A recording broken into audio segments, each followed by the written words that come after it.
ব্রিজের কোনো ক্ষতি নেই, জামচার বাজে মানুষজন আসতে যাওয়ার সমস্যা হয়, ঘন্টা পর ঘন্টা বসে যায়। ওই যে পরীক্ষা চলে, অনেক সময় অনেক জাম বাইতে যায়, আসতে পারে না। তাই ব্রিজের জন্যই তো একটা গাড়ি বেঁচে একটা গাড়ি বেঁচে অনেক জামজট বাইতে যায়।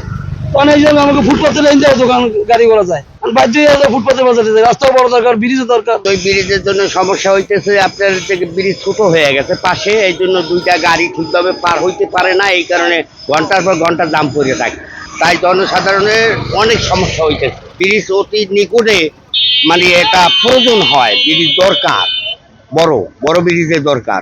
আমরা সরকারের কাছে আকুল আবেদন জানাই, আমাদের এই ব্রিজটাই দেখেন একটা পরিবহন সার্বিক পরিবহন, এখানে কয়েকটা পরিবহন ঢোকে, যার কারণে দুইটা পরিবহন আসলে এই রোডটা পুরোটা জাম হয়ে যায়। ঘন্টার পর ঘন্টা মানুষ মনে পয়সা থাকে এবং বিভিন্ন রুগী নিয়ে মানুষ খুব ভোগান্তির শিকার হয়।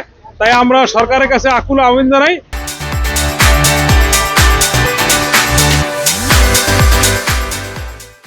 এই ব্রিজটা অনতিবিলম্বে ভেঙে বড় করে রাস্তা যদি বড় করে দেওয়া হয়, তাহলে বড় গাড়ি এবং মানুষের চলাচলের জন্য খুব সুন্দর হবে।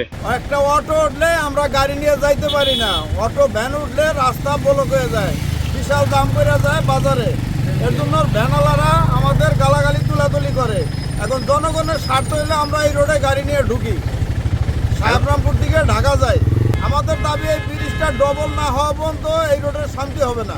এই জাম পড়ার কারণ হচ্ছে আমাদের এই নদীর ব্রিজ ছোট, বুঝছেন, এই কারণে জামজট লাগে। ওই বড় গাড়ি উঠলে ছোট গাড়ি উঠতে পারে না, এককালে পুলিশ না গেলে জাম ছুটান যায় না। আমাদের দাবি এই ব্রিজটা যদি সরকার কইরা দিত, তাহলে জামজটটা কমতো। ব্রিজটা চিকন হয়ে গেছে গিয়া, একটা গাড়ি গেলে আর একটা গাড়ি আপ ডাউন করা যায় না। যার কারণে আমাদের দরকার এখানে যদি আর একটা গাড়ি আর একটা ব্রিজ বড় হইতো, তাহলে একটা যাইতো আর একটা যাইতো, তাহলে আমাদের সংকটটা দূর হয়ে যেত এখান থেকে। দরকার হলো যেন ব্রিজটা দিয়া লোক যাইতে পারে না, আইতে পারে না। এত চাপ এখন ভ্যান উঠলে এখন গাড়ি যাইতে পারে না, একটা গাড়ি উঠলে এখন ভ্যান আইতে পারে না। আচ্ছা, বড় বিশৃঙ্খলা ওই জায়গাটা ওইতে আছে, যত সিঁড়ি নয় ওই ব্রিজটা লেগে, সব কিছু সিঁড়ি নয় ব্রিজটা লেগে। এই ব্রিজের কারণে মানে রাস্তা জামদার হয়, একটা গাড়ি দিয়ে রাস্তায় ব্রিজে ওঠে, তার একটা গাড়ি যাইতে পারে না। ওই একটা গাড়ি এই বলে রাখে, একটা ওই গাড়ি উঠে, কাজেই মানে গাড়িতে দাম দরকার পারে। ব্রিজেরটা বড় করার লাগে আর রাস্তাঘাট বড় করার লাগে। মাদারীপুর জেলার কালকেনি উপজেলাধীন আমাদের থানা সংলগ্ন যে ব্রিজটি রয়েছেন, ব্রিজটি সরু হওয়ার কারণে প্রত্যেকটা সময় যানজট লেগে থাকে। এমনকি কিছু কিছু সময় প্রায় 40-45 মিনিট লোকজন একই স্থানে গাড়িতে বসে থাকেন।